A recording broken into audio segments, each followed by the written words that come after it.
একটি মাস অতিবাহিত হওয়ার পরেও যে আওয়ামী ফ্যাসিবাদী শক্তি যার প্রেতাত্মা প্রশাসনের রন্ধে রন্ধে থেকে হাজার হাজার ছাত্র জনতার বুকে গুলি চালিয়েছে, খুন করেছে, লাশ বানিয়ে আগুন দিয়ে পুড়িয়ে দিয়েছে, তার প্রেতাত্মারা এখনো রন্ধে রন্ধে কিন্তু প্রশাসনে আছে। আজকে সচিবালয় থেকে শুরু করে থানা, পুলিশ, ডিসি, ইউনো এবং জনগণের বিভিন্ন প্রশাসনের কি পয়েন্টে উল্লেখযোগ্য জায়গায় তারা কিন্তু ঘাপটি মেরে বসে আছে। এরা কিন্তু বর্তমান অন্তর্বর্তীকালীন সরকারের যাত্রাকে ঠেকিয়ে দেওয়ার পায় তারা করছে। অন্তর্বর্তী সরকারকে আমরা বলবো, আপনারা চোখ কান খুলে সচেতন থেকে এখনো যদি আপনাদের দায়িত্ব পালনের পথকে প্রশস্ত না করেন, সুগম না করেন, এই জঞ্জাল থেকে প্রশাসনকে সাফ না করেন, এরা দেশকে অবাধ নিরপেক্ষ নির্বাচনের দিকে যেতে দেবে না। এই বিপ্লব ব্যর্থ হলে আমাদের শহীদদের আত্মা কষ্ট পাবে। বাংলাদেশে 18 কোটি মানুষ আবার একটি রক্তাক্ত সংগ্রামের জন্য প্রস্তুত হবে। আমরা চাই না বাংলাদেশের সামনে সেই নতুন করে আরেকটা কালো দিন তৈরি হোক। জাতিকে সাবধান থাকতে হবে, সতর্ক থাকতে হবে। বাংলাদেশ জামাত ইসলামী ঢাকা মহানগরী দক্ষিণের উদ্যোগে আয়োজিত আজকের এই ওয়ার্ড সভাপতি সেক্রেটারি সম্মেলনের সংগ্রামী সভাপতি, মহানগরীর সম্মানিত আমির, বাংলাদেশ জামাত ইসলামের কেন্দ্রীয় নির্বাহী পরিষদের সম্মানিত সদস্য, শহীদি কাফেলা বাংলাদেশ ইসলামী ছাত্র শিবিরের সাবেক কেন্দ্রীয় সভাপতি জননেতা নুরুল ইসলাম বুলবুল, আজকের এই সম্মেলনের সম্মানিত বিশেষ অতিথি, বাংলাদেশ জামাত ইসলামীর সম্মানিত সহকারী সেক্রেটারি জেনারেল, ইসলামী ছাত্র শিবিরের সাবেক কেন্দ্রীয় সভাপতি জননেতা রফিকুল ইসলাম খান, মঞ্চে উপবিষ্ট নির্বাহী পরিষদের সদস্য জননেতা মোহাম্মদ আব্দুর রব, মহানগরী জামাতের সম্মানিত নেতৃবৃন্দ, আজকের এই রাজধানী ঢাকা, রাজনীতির রাজধানী ঢাকার মহানগরীর প্রাণকেন্দ্রে উপস্থিত এই সম্মেলনের আমার প্রিয় ভাইরা, আমরা আজকের এই সম্মেলনে উপস্থিত হতে পেরে আমাদের রব, আমাদের রহমানুর রহিম, গফুরুর রহিমের দরবারে আবারও প্রাণ ভরে শুকরিয়া জানাচ্ছি যে দীর্ঘ 15 বছরে যে স্বৈর শাসনের জগদ্দল পাথর আমাদের শ্বাসকে রুদ্ধ করে দিচ্ছিল, আল্লাহ তাআলা আসমান থেকে আমাদের প্রতি করুণা নাজিল করে আমাদের বুক থেকে সেই জগদ্দল পাথর সরিয়ে দিয়ে নতুন বাংলাদেশে, নতুন চেতনায়, নতুন স্বাধীনতায় আমাদেরকে মুক্ত শ্বাস প্রশ্বাস ছাড়ার তৌফিক দান করেছেন। একটি গতিশীল বিপ্লবী আন্দোলনের নাম হচ্ছে জামাত ইসলামী, যারা নির্যাতিত, নিপীড়িত, অত্যাচারিত, অন্নহীন, বস্ত্রহীন, নিরন্ন মানুষের আকুতি দূর করে একটি ইসলামী কল্যাণ রাষ্ট্র প্রতিষ্ঠার সংগ্রাম এই 18 কোটি মানুষের জনপদে অব্যাহতভাবে আমরা অব্যাহত রেখেছি। কিন্তু আমাদের সেই সংগ্রামের সামনে বারবার চ্যালেঞ্জ এসেছে, পরীক্ষা এসেছে, যুদ্ধ এসেছে, জুলুম নির্যাতনে বারবার আমাদের এই অব্যাহত অপ্রতিরোধ অগ্রযাত্রাকে থামিয়ে দেওয়ার চেষ্টা করা হয়েছে। কিন্তু বাংলাদেশ ইসলামী আন্দোলনের লক্ষ লক্ষ এই বীর ছাত্র জনতা মৃত্যু ভয়হীন চেতনা নিয়ে বাতিলের রক্ত চক্ষুকে উপেক্ষা করে আমরা দিন প্রতিষ্ঠার সেই কাফেলাকে সামনের দিকে নিয়ে যেতে মহান আল্লাহর সাহায্যে আমরা সক্ষম হয়েছি আলহামদুলিল্লাহ। গত 5ই আগস্টের ছাত্র জনতার যে গণ অভ্যুত্থান, আল্লাহ তাআলা আমাদের বিপ্লবী ছাত্র জনতার দীর্ঘ রক্তক্ষয়ী সংগ্রামের মাধ্যমে সফল করেছেন। আজকের রাজধানী ঢাকা সহ সারা বাংলাদেশে আমরা যে মুক্ত পরিবেশে সম্মেলন করছি, আমাদের মত, চিন্তা, আমাদের আদর্শের কথা, মানুষের মুক্তির কথা আমরা মুক্তভাবে মানুষের কাছে তুলে ধরার যে সুযোগ পাচ্ছি, আজকে তার পিছনে রয়েছে এই ছাত্র জনতার ঐতিহাসিক সংগ্রামের অবদান। এই শহীদের রক্তের উপরে দাঁড়িয়ে আমরা আজকে যে বিজয়, আজকে যে আনন্দ, আজকে যে মুক্তির গান, যে জয়ধ্বনি মানুষের কানে কানে পৌঁছে দিচ্ছি, এর ঐতিহাসিক গর্বের অংশীদার হচ্ছে এই হাজার ছাত্র জনতার শাহাদাত এবং রক্ত। এখনো বাংলাদেশের রাজধানী ঢাকা সহ সারা দেশের বিভিন্ন হাসপাতালে হাজার হাজার ছাত্র জনতা আহত, রক্তাক্ত, ক্ষত বিক্ষত, পঙ্গু, চোখ নেই, হাত নেই, পা নেই, তারা চিৎকার করছে, কাতরাচ্ছে। আজকের এই সম্মেলনে আমি মহান আল্লাহ তাআলার দরবারে যারা জীবন দিয়েছেন তাদের শাহাদাতের জন্য আমরা যেমন কামনা করছি, আর ওই আহত ক্ষতবিক্ষত অসুস্থ সংগ্রামী জনতার সুস্থতার জন্য মহান আল্লাহর কাছে আমরা তৌফিক কামনা করছি। মহান আল্লাহ তাদেরকে সুস্থতা দান করুন। সংগ্রামী ওয়ার্ল্ড সভাপতি সেক্রেটারি ভাইয়েরা, আমরা ভুলে যাইনি, আমাদের মনে রাখতে হবে আমাদের পথ যত পিচ্ছিল হোক, যত কণ্টকাকীর্ণ হোক, আমাদের সে অভিষ্ট লক্ষ্যে পৌঁছার সংগ্রাম কিন্তু এখনো শেষ হয়নি। আমাদের মঞ্জিল কিন্তু আরো অনেক দূরে। তবে মহান আল্লাহর শুকরিয়া যে 5ই আগস্টের এই ছাত্র জনতার গণ অভ্যুত্থান আমাদের এই মঞ্জিলে পৌঁছার পথে একটি নতুন ডাইমেনশন, নতুন মাত্রা আমাদের সামনে হাজির করে দিয়েছে। সেই জন্য জামাত ইসলামী জনগণের সামনে যে নতুন সমাজ গঠনের কথা বলে, যে নতুন বাংলাদেশের কথা আমরা বলি, যে স্বপ্নের কথা আমরা বলি, যে বাংলাদেশে মানুষের দুঃখ থাকবে না, কষ্ট থাকবে না, অভাব থাকবে না, অবিচার থাকবে না, নিরাপত্তাহীন জীবন থাকবে না, সুদ ঘুষ দুর্নীতি মিথ্যাচার পাপাচার বর্বরতা মানবতার অবিরাম রক্তক্ষরণ থেকে আমরা এই মানবতাকে যে বাঁচাতে চাই, সেই দাওয়াত, সেই কাজ আমাদের সংগঠনের সমস্ত নেটওয়ার্ক, ওয়ার্ড, ইউনিট, মহল্লা, পাড়া, থানা, সংগঠনের সর্বস্তরে ব্যাপকভাবে যেমন আমরা দাওয়াতি কাজ সম্প্রসারণ করব, তেমনি সংগঠনকে সংগঠিত করব, জনশক্তির মান উন্নয়ন করব। একটা নতুন পণ করে সামনে এগিয়ে যেতে হবে। আমাদের মনে রাখতে হবে জামাত ইসলামের মতো বিপ্লবী আন্দোলনের সাংগঠনিক নেটওয়ার্কে ওয়ার্ল্ড সভাপতি সেক্রেটারিরা হচ্ছে আন্দোলনের নিউক্লিয়াসের সমতুল্য। আমরা ওয়ার্ল্ড সভাপতি এবং সেক্রেটারি একটি ওয়ার্ল্ডের লক্ষ লক্ষ মানুষের মাঝে দাওয়াত, সংগঠন, আমাদের তারবিয়াত, প্রশিক্ষণ, সমাজসেবামূলক কাজ এবং রাষ্ট্র সংশোধনের কাজে আমরা মানুষের শক্তির কেন্দ্র হিসেবে ওই ওয়ার্ল্ডে আমরা নেতৃত্ব দিয়ে থাকি। জামাতের মেসেজ পৌঁছানো, দাওয়াত পৌঁছানো, রাজনীতি, সংগ্রাম, সুখ দুঃখ, বিপদ আপদ, মানুষের পাশে যাওয়া, বিপ্লবের অঙ্গীকার নিয়ে যাওয়ার জন্য ওয়ার্ল্ড সভাপতি সেক্রেটারি কিন্তু মানুষের মাঝে যোগাযোগের কেন্দ্র, ঘাঁটি, একটি দুর্গ হিসেবে সেখানে কাজ করে থাকে।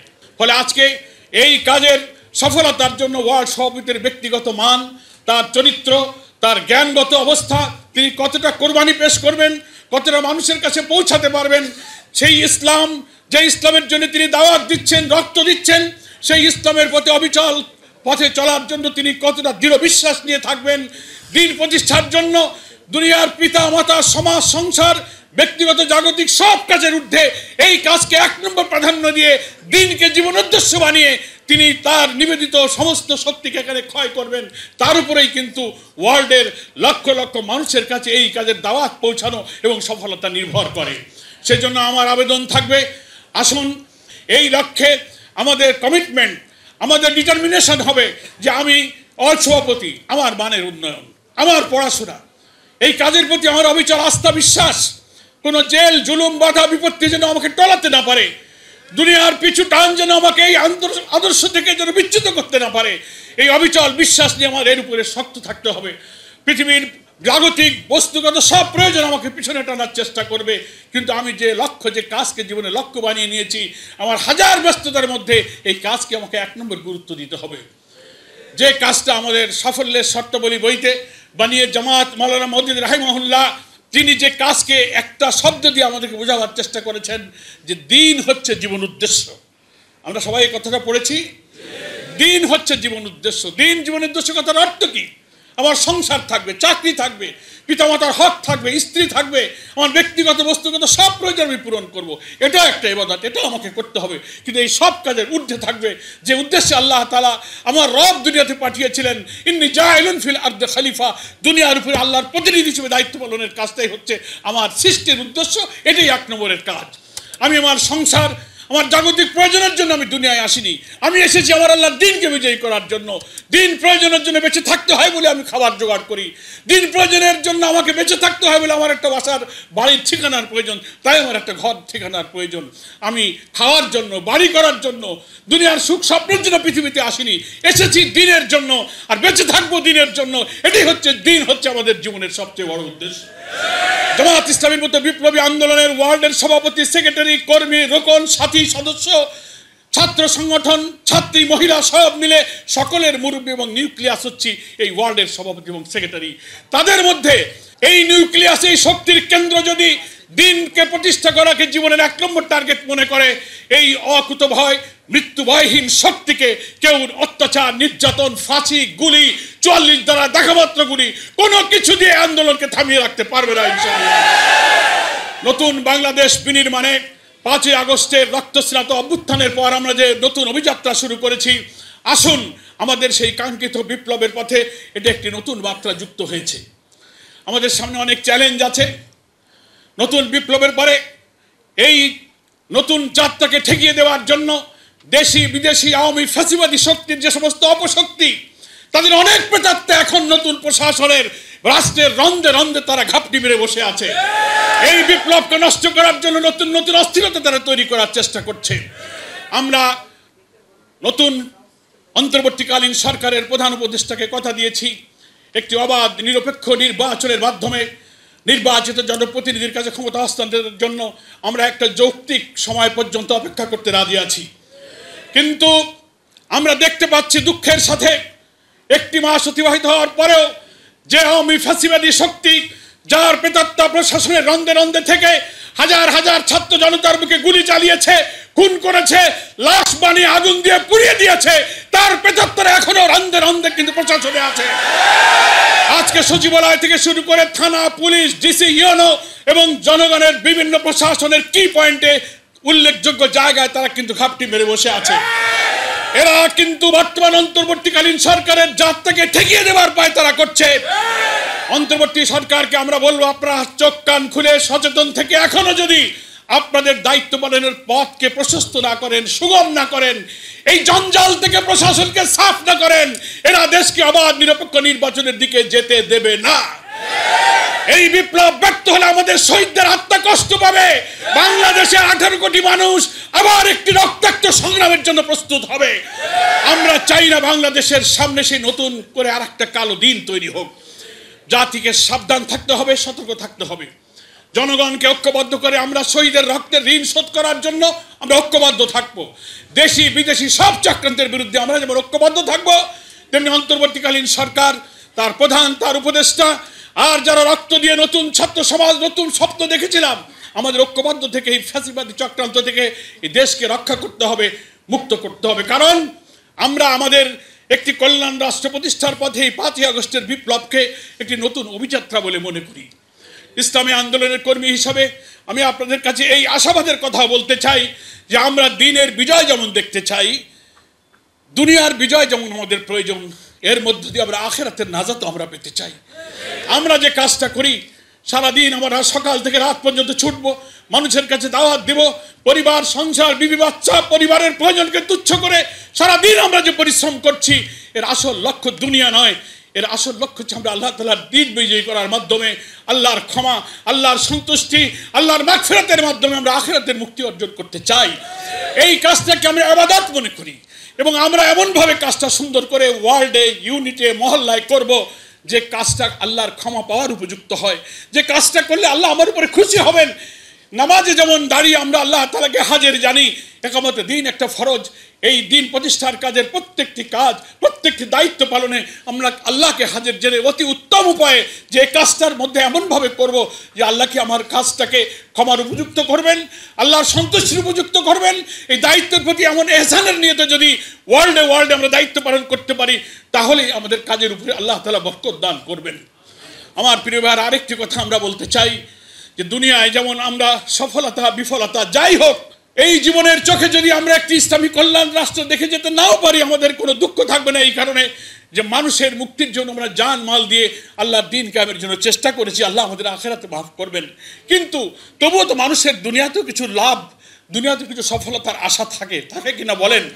আল্লাহ কোরআনে সূরা সাফের মধ্যে এ কথাই বলেছেন, দিন প্রতিষ্ঠার জন্য জান মাল দিয়ে, জীবন দিলে, কুরবানি করে আল্লাহ আমাদের গুনাহ মাফ করে দেবেন।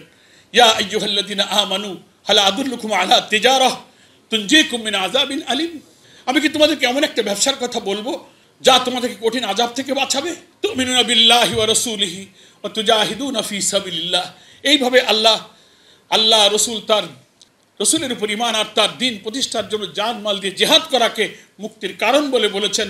পুরস্কার হলো ইয়াগফির লাকুম যুনুবাকুম ওয়া ইউদখিলকুম জান্নাতিন তাজরি মিন তাহতিহাল আনহার ওয়া মাসাকিন তাইয়্যিবাতান ফি জান্নাতি আদনিন যালিকাল ফাওজুল আযীম। তাদেরকে জান্নাতে প্রবেশ করানো হবে, তাদের গুনাহ মাফ করে দেওয়া হবে, নহর প্রবাহিত এমন জান্নাতের মধ্যে আল্লাহ তাআলা তাদেরকে নেয়ামত দান করে দেবেন। এখন এটা তো আখিরাতের পুরস্কার, তবুও বান্দার অন্তরের খবর আল্লাহ জানেন যারা আখিরাতের সফলতা যেমন চায়, দুনিয়াতেও তারা একটু বিজয় দেখতে চায়। তাই আল্লাহর পরের আয়াতে বলেছেন, ওয়া উখরা তুহিব্বুনাহা নাসরুম মিনাল্লাহি ওয়া ফাতহুন করিব। আল্লাহ বলছেন, আমি জানি তোমাদের আরো একটা জিনিস ভালো লাগে, আরো একটা জিনিস তোমরা পছন্দ করো, আখিরাতের সফলতা ছাড়াও দুনিয়ার বিজয় তোমরা চাও। নাসরুম মিনাল্লাহ ওয়া ফাতহুন করিব, আল্লাহর দ্রুত সাহায্য এবং দ্রুত বিজয় তোমরা কামনা করো। আমরা আজকে এই ওয়ার্ল্ড সভাপতি সেক্রেটারি সম্মেলনে আখিরাতের সফলতা যেমন চাই, দুনিয়ায় জীবদ্দশায় আমাদের চোখে দিনের জন্য তোমার সাহায্য, তোমার বিজয় আল্লাহ তাআলা আমরা দেখে যেতে চাই। তুমি যেমন 5ই আগস্টে নির্যাতিত মানুষের বিজয় দিয়েছো, ফ্যাসিস্ট হাসিনাকে দেশ থেকে বিতাড়িত করে অত্যাচারিত এই জনপদকে মুক্তি দিয়েছো, আরেকটি বিজয় সেই দিন আমরা আনন্দ করব যেদিন নিপীড়িত মানুষের মুক্তির জন্য আল্লাহ তাআলার দ্বীন এই বাংলাদেশে বিজয়ী হবে। সেটাই হবে নাসরুম মিনাল্লাহ ওয়া ফাতহুন করিব, আল্লাহর সাহায্য এবং দ্রুত বিজয়। আল্লাহ আমাদের অন্তরের খবর জানেন বলে আখিরাতের সফলতার পাশাপাশি দুনিয়ার এই সাহায্য, দুনিয়ার এই সফলতা আমরা যে কামনা করি, অন্তরের কথা আল্লাহ বলে দিয়েছেন। তাই আসুন আমরা দুনিয়াতে যেন দিনের বিজয় দেখে যেতে পারি। এই বিজয় নির্ভর করবে ওয়ার্ল্ড সভাপতি সেক্রেটারি তার মহল্লায় লক্ষ মানুষের সামনে এই কাফেলার পতাকা নিয়ে কত দ্রুত আমরা পরিকল্পনা বাস্তবায়ন করতে পারবো, তার উপরে কিন্তু দুনিয়ার এই বিজয়, এই সফলতা নির্ভর করে। মানুষ যদি তার সমস্ত সামর্থ্যকে শতভাগ কাজে লাগিয়ে চেষ্টা করে, তখনই আল্লাহর সাহায্য নাজিল হয়। কি বলেন?